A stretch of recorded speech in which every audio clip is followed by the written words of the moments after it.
सुप्रभात राजस्थान में आपका स्वागत है। मैं हूं आपके साथ मधुपुर जारोली जैन। चलिए बुलेटिन की शुरुआत बड़ी खबरों से कर लेते हैं और सतवीर संवाददाता हमारे साथ सीधा जुड़ चुके हैं। सतवीर, आज प्रदेश में कौन सी खास हलचलें रहने वाली है जिस पर न्यूज 18 राजस्थान की खास तौर पर पैनी निगाहें बनी रहेंगी?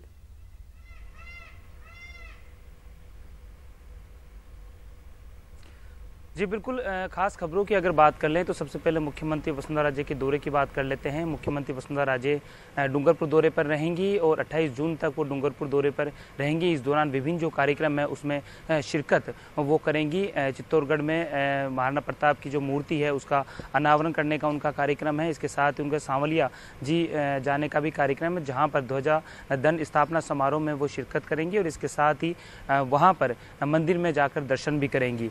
इसके साथ ही एमबीएस संविदा कर्मियों की जो हड़ताल है वो लगातार जारी है और हड़ताल के कारण जो मरीज हैं वो काफ़ी परेशान हो रहे हैं। वैकल्पिक व्यवस्था न होने के कारण मरीजों को काफ़ी परेशानियों का सामना करना पड़ रहा है। इसके साथ ही जो आज संविदा कर्मी हैं अपनी मांगों को लेकर भूख हड़ताल पर जाएंगे। इसके साथ ही बीजेपी की ओर से आज मसाल जुलूस निकाला जाएगा। ये मसाल जुलूस अल्बर्ट हॉल रामनिवास बाग से रवाना होगा जो जलेबी चौक तक जाएगा और इस दौरान विभिन्न जो अपनी जो मांग है वो यहाँ पर रखेंगे। इसके साथ ही आपको बता दूं कि इसमें जो बीजेपी जो कार्यकर्ता हैं वो साथ रहेंगे। ये तमाम जो बड़ी खबरें हैं जिस पर हमारी नजर रहेगी और इसकी जो अपडेट है हम हमारे दर्शकों तक पहुंचाते रहेंगे। जी सतवीर, तो ये प्रमुख हलचलें जिस पर आज न्यूज 18 राजस्थान की खास तौर पर पैनी निगाहें बनी रहेगी। तमाम जानकारियों के लिए सतवीर बहुत बहुत शुक्रिया। मुख्यमंत्री वसुंधरा राजे अपने जनसंवाद कार्यक्रम के तहत आज से डूंगरपुर जिले के 4 दिवसीय दौरे पर रहेंगी। सीएम डूंगरपुर की जनता को 482 करोड़ के विकास कार्यों की सौगात देंगी। देखिए रिपोर्ट।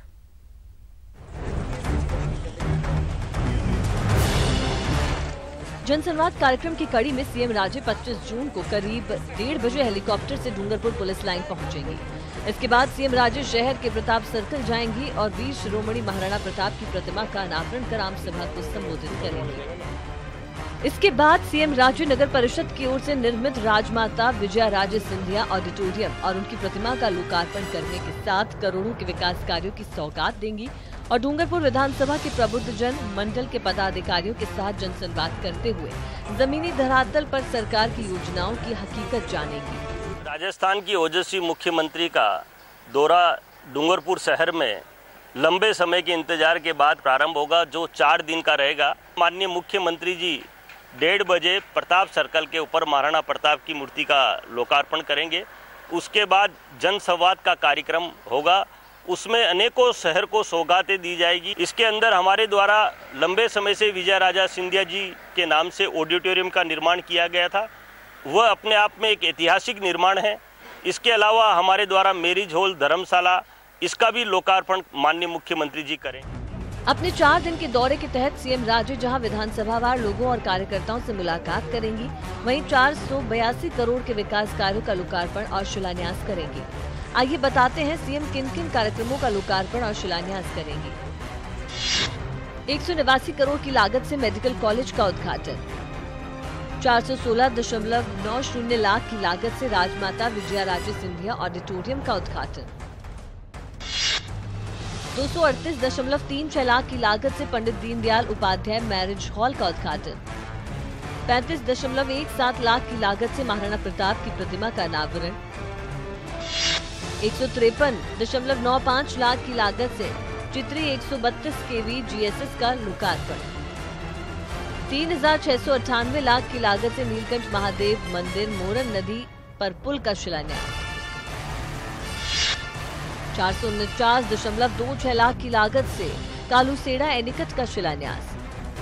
9916.74 लाख की लागत से चीखली में संगमेश्वर पुल का शिलान्यास। 954.08 लाख की लागत से सोनार माता एनीकट का शिलान्यास। 5834 लाख की लागत से बेनेश्वर पर माही नदी पर 2 लेन पुल अप्रोच सड़क का शिलान्यास। माननीय मुख्यमंत्री जी 27 तारीख को लक्ष्मण मैदान पर एक बहुत बड़ी आम सभा को भी संबोधित करेगी, जिसके अंदर जितनी भी सौगातें राजस्थान की ओजस्वी मुख्यमंत्री ने दी है उनका विस्तृत रूप से वर्णन किया जाएगा और अनेकों प्रकार के लोगों को सम्मानित किया जाएगा।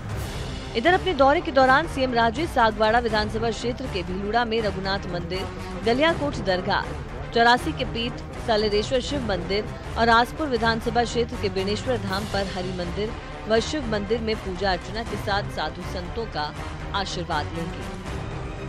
न्यूज 18 राजस्थान के लिए डूंगरपुर से जयेश पवार की रिपोर्ट। मुख्यमंत्री वसुंधरा राजे डूंगरपुर रवाना होने से पहले मेवाड़ के प्रसिद्ध कृष्ण धाम चित्तौड़गढ़ जिले के श्री सांवलिया जी के मंदिर पर स्वर्ण कलश चढ़ाएंगी। मुख्यमंत्री वसुंधरा राजे डबोक हवाई अड्डे से सुबह 10 बजे हेलीकॉप्टर से रवाना होंगी। करीब आधे घंटे बाद 10:30 बजे श्री सांवलिया जी मनफिया हेलीपैड पर उतरेगी और मुख्यमंत्री श्री सांवलिया जी मंदिर मंडल मनफिया द्वारा आयोजित श्री सांवलिया सेठ के मंदिर पर स्वर्ण कलश स्थापना और ध्वजादंड आरोहण कार्यक्रम में भाग लेंगी, जिसके बाद दोपहर 12 बजे के बाद सीएम श्री सांवलिया जी मनफिया से हेलीकॉप्टर से डूंगरपुर के लिए रवाना होंगी।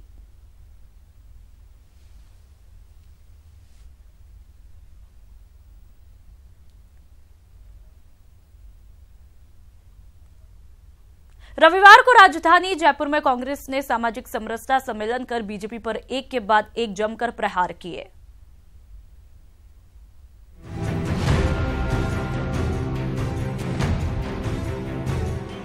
चुनावी साल में कांग्रेस कोई भी मौका नहीं छोड़ना चाहती है। रविवार को कांग्रेस राजधानी जयपुर में समरसता सम्मेलन के माध्यम से बीजेपी पर जमकर प्रहार किया। कार्यक्रम में कांग्रेस के नेताओं ने धर्म जाति से लेकर जिन्ना का जिक्र कर बीजेपी पर जमकर निशाना साधा। पद्मावती के नाम का रेफरेंस देके हिंदुस्तान की पहचान बताई कि हिंदुस्तान ये पहचान, उसका राजनीतिकरण कर दिया गया। क्यों?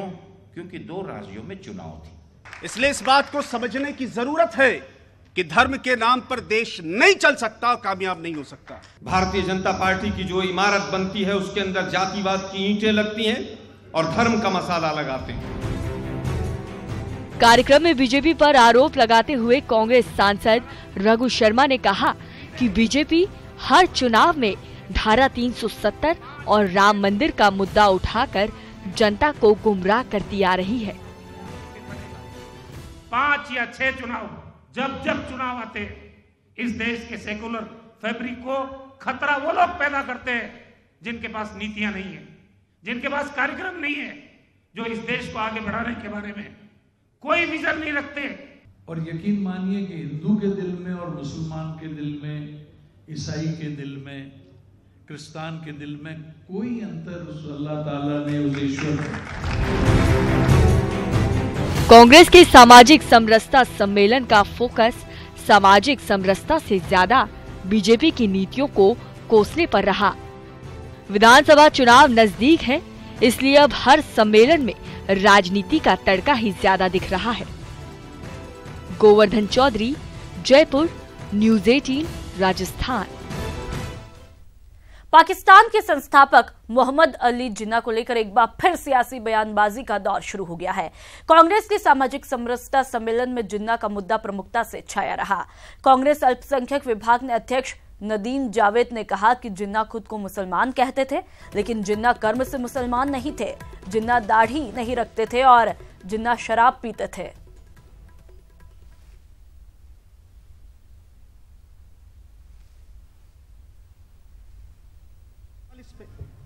धर्म के नाम पर बना, जिसकी बड़ी चर्चा आजकल हो रही। इतना बड़ा मूवमेंट खड़ा हुआ उस जमाने में 1947 की आजादी के पहले। और एक बड़े कमाल की बात है कि मोहम्मद अली जिन्ना जो कि दाढ़ी नहीं रखते थे और वो अपने आप को मुसलमान कहते थे, लेकिन कर्म से मुसलमान नहीं थे। वो शराब पीते थे। ये ऐतिहासिक सत्य बोल रहा हूं। मोहम्मद अली जिन्ना शराब पीते थे। मोहम्मद अली जिन्ना कहते थे कि कुरान में जो कुछ लिखा गया है इस्लाम के बारे में, वो जाहिल मुसलमानों को डराने के लिए लिखा गया। वो ये कहते थे, जब मोहम्मद अली जिन्ना ने अपने दोस्त की बेटी से, जो उनसे 20 साल छोटी थी, उनसे शादी कर ली। और मैं इस बात को इसलिए कह रहा हूं कि धर्म के नाम पर मोहम्मद अली जिन्ना ने इस देश के अंदर मूवमेंट खड़ा किया और पाकिस्तान के 2 टुकड़े, हिंदुस्तान के 2 टुकड़े हुए पाकिस्तान बना। बीजेपी के पूर्व प्रदेशाध्यक्ष अशोक परनामी के भतीजे प्रणव के शादी समारोह में शरीक होने सीएम वसुंधरा राजे रविवार रात को उदयपुर पहुंची। डबोक एयरपोर्ट पहुंचने पर बीजेपी पदाधिकारियों ने गर्मजोशी के साथ सीएम का स्वागत किया। इस मौके पर उच्च शिक्षा मंत्री किरण माहेश्वरी, मंत्री धन सिंह रावत, सांसद अर्जुन मीणा समेत कई विधायक और प्रशासनिक अधिकारी मौजूद रहे। एयरपोर्ट से सीएम राजे सीधे अनंता रिजॉर्ट पहुंची, जहां उन्होंने परनामी परिवार के विवाह समारोह में शिरकत कर नव दंपति को आशीर्वाद दिया। विवाह समारोह में गृह मंत्री गुलाब चंद कटारिया, मंत्री राजपाल सिंह शेखावत सहित कई गणमान्य लोग मौजूद रहे। सीएम राजे सुबह 10 बजे बाद में हेलीकॉप्टर से सांवलियाजी के लिए रवाना होंगी, तो वहीं दोपहर बाद सीएम राजे का सांवलियाजी से 4 दिन के लिए डूंगरपुर दौरे पर रहेंगी।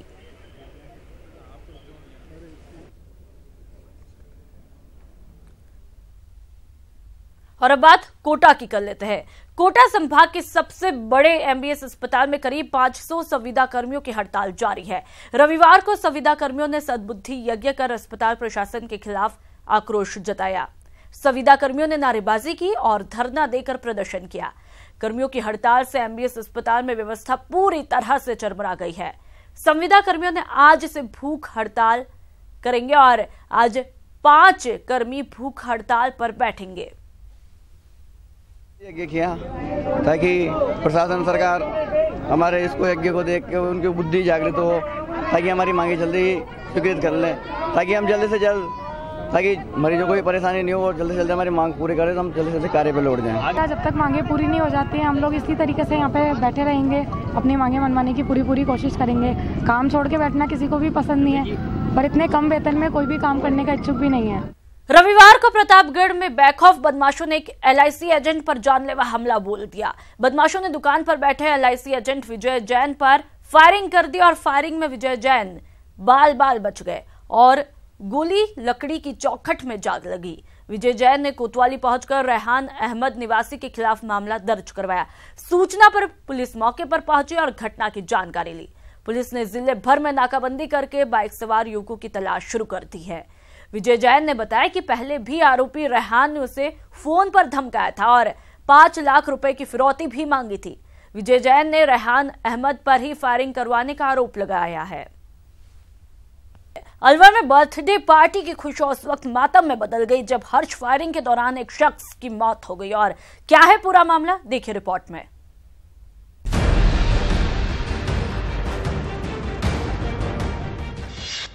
बर्थडे पार्टी में मौत का मातम, जश्न की रात में गम का दौर, पिस्टल से निकली गोली और थम गई सांस।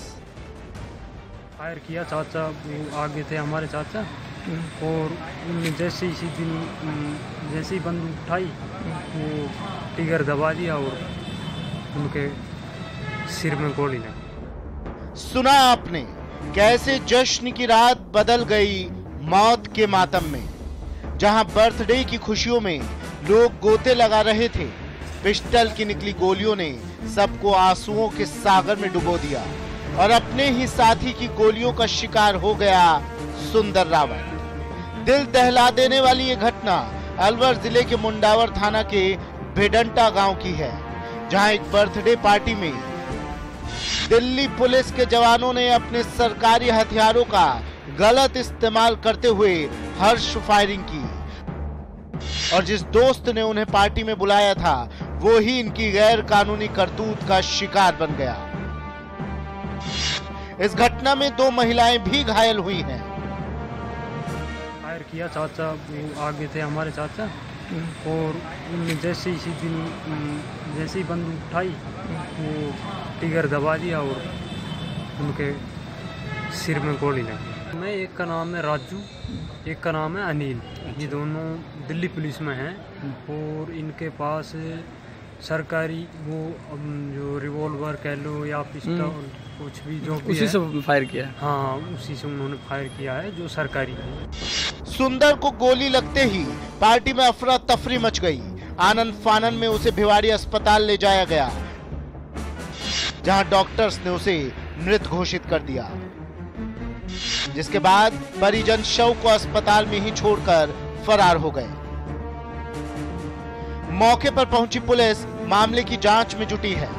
हालांकि घायल महिलाओं के बारे में कोई जानकारी नहीं मिल पाई है। वहीं परिजनों ने दिल्ली पुलिस के 2 जवानों अनिल और राजू के खिलाफ हत्या का आरोप लगाया है। इन लोगों ने यहाँ मेरे थाने क्षेत्र में किसी से कोई बात नहीं करी है, उन्होंने ना किसी को बताया, ना सरकारी हॉस्पिटल में एडमिट हुए, ना ही किसी परिजन ने कोई सूचना दी। इनकी सूचना पर मैं फिर मौके पर गया, वहाँ वेडेंटा शॉप पर, वहाँ जाकर की जानकारी ली, मौका देखा है। मौका देखने के बाद मैं अभी भिवाड़ी आया हूँ। अभी बोर्ड से पंचायतनामा की कार्रवाई कराई जाएगी मृतक की, और पोस्टमार्टम कराने के बाद में प्रकरण दर्ज करेंगे। हाल के दिनों में हर्ष फायरिंग के दौरान मौत की घटनाएं लगातार सामने आ रही हैं। मौत को दावत देता ये तरीका कौन सी खुशी प्रदान करता है, ये समझ से परे है। इस घटना में तो खुद कानून की रक्षा करने वालों ने कानून की धज्जियां उड़ाई और एक जिंदगी लेने के साथ साथ पूरे परिवार की खुशियों का गला घोट दिया। न्यूज़ 18 के लिए अलवर से राजेंद्र शर्मा की रिपोर्ट। रविवार को बूज फेस्ट का दूसरा और आखिरी दिन था। जयपुराइट्स ने पूरे जोश खरोश के साथ इसमें भाग लिया। अक्सर इस तरह के आयोजन विदेशों में देखे जाते हैं, और लेकिन इस बार राजधानी में युवाओं ने इस आयोजन में खासी दिलचस्पी दिखाई और सैकड़ों की तादाद में भाग लिया।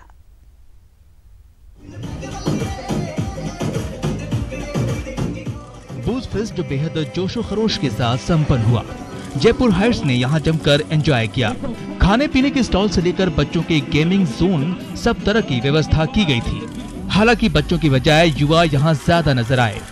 रिस्पॉन्स बहुत अमेजिंग था, हमें बहुत अच्छे लाइक्स फेसबुक पे मिले हैं और नेटवर्किंग का बहुत अच्छा सपोर्ट है। We are getting the response. और कल को देखते हुए आज और नए 3 बैंड है, फिडल क्राफ्ट है, प्रहार है, अभिव्यक्ति है, और नए फूड स्टॉल्स ऐड हुए हैं।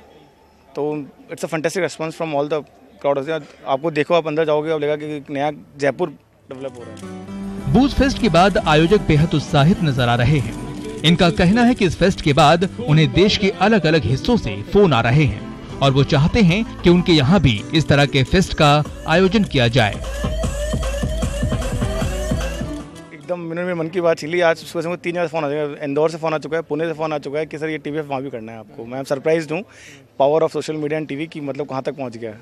I got call from Indore, Pune and Ahmedabad. हालांकि बूज फेस्ट के दौरान गर्मी और उमस काफी रही, लेकिन युवाओं पर मौसम का कोई खास असर नजर नहीं आया। युवाओं ने देश के अलग अलग हिस्सों से आए बैंड पर खूब कमर मटकाई और इस आयोजन का लुत्फ उठाया। आयोजक जल्द ही आने वाले समय में इस तरह के फेस्ट का न केवल दोबारा आयोजन करेंगे, बल्कि इस बार इसे और बड़े स्तर पर आयोजित करने का भी दावा कर रहे हैं। आसिफ खान, न्यूज़ 18 जयपुर। और अब बात उस खबर की जो खाड़ी देशों में मजदूरी के लिए गए भारतीयों के लिए मुसीबत के वक्त मददगार बनेगी।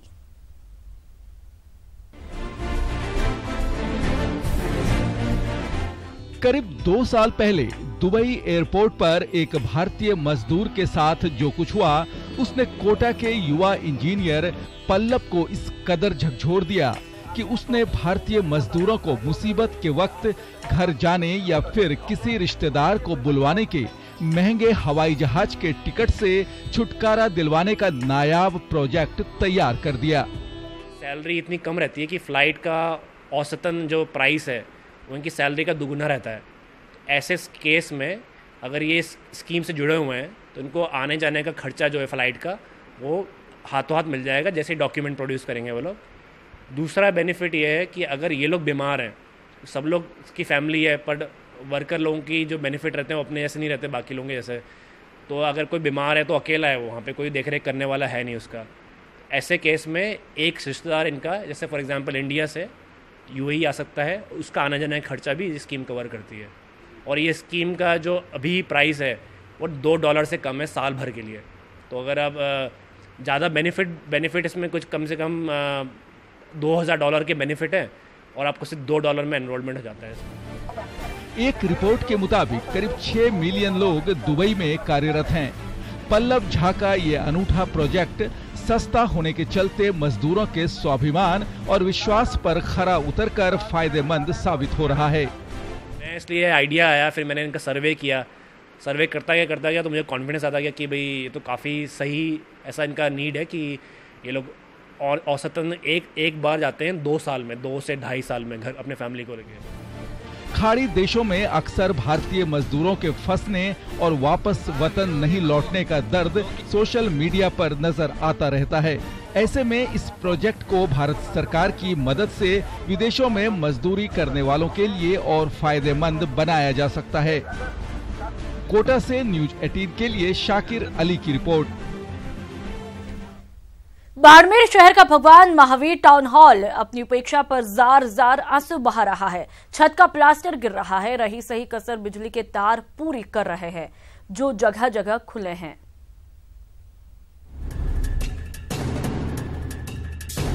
दिन के उजाले में आप जिस इमारत में पांव रखने का साहस नहीं जुटा पाइएगा, उसमें आए दिन कोई न कोई मजमा जुटता है जिसमें मंत्री से लेकर संतरी तक शामिल होते हैं, पर बदहाली की तरफ किसी जिम्मेदार का ध्यान नहीं जाता। पूरा जर्जर है। मैंने इसके बारे में सूचना दे दी है अधिकारियों को, अधिकारी देख के भी गए हैं पर अभी कोई कार्रवाई नहीं हुई है। काफी समय हो चुका है। पहले बरसातों में ये गिरी थी छतें और अब दूसरी बरसातें आ रही है और इलेक्शन का माहौल भी ऊपर है। जल्दी हो जाए तो ठीक है, हादसा हो जाएगा तो उसमें मैं क्या कर सकता हूँ, ये तो अधिकारी लेवल की बात है।